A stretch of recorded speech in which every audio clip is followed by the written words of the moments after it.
were brought up in the military era, and the military took decisions on a line system.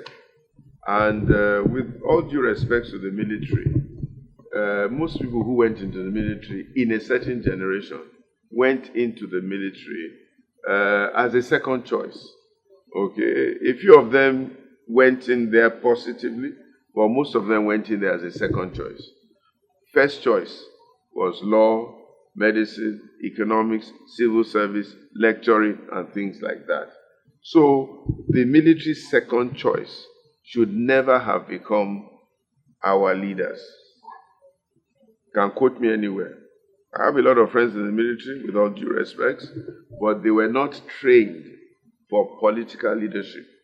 They were trained line command to take instructions from a political president or commander-in-chief of the armed forces. They were not trained to weigh matters. They were not trained to look at economics, look at politics, look at education, look at leadership.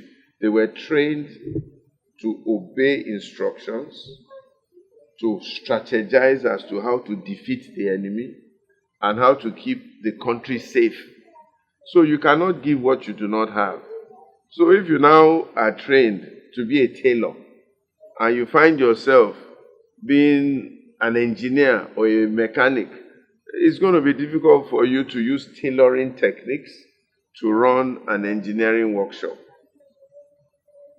By the time the military changed, they purged the civil service, they wiped away a cadre of experienced people who knew what to do in a civil service. And then corruption and fear and anxiety entered the civil service. But by the time they purged the civil service and sacked many people overnight, anybody who remained now obeyed whatever the military commander said.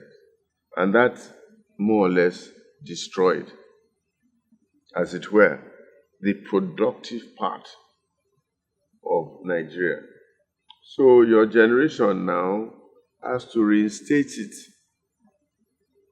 has to put it back, has to redevelop Nigeria. Nigeria is blessed. It's one of the best pieces of geography that God created. Not only that, it's one of the best pieces of human competence that God created. I read that in Howard University in the United States, they graduated 97 doctors. In Howard University, 46 out of the 97 were Nigerians. Howard University is the leading black university in the US. It was formed largely for people of dark skin. So it's an old university, it's a very good university. 97 people graduated from medicine. 46 were Nigerians. So in terms of intellectual competence, Nigerians are there. So we've done ourselves a lot of disservice in Nigeria by not having very, very, very visionary leadership along the line. Determined leadership, ethical leadership, focused leadership, rewarding hard work. This is what has caused what pain people are feeling in Nigeria today. But we can readdress it. So, Nigeria is blessed. Natural resource, almost bar none.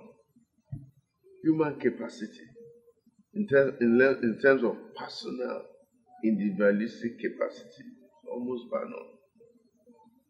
What is missing is that the wrong sets of people were at the helm of affairs.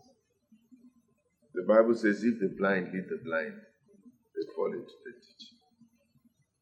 So we need to really, really address and readdress the situation of who is in charge in Nigeria.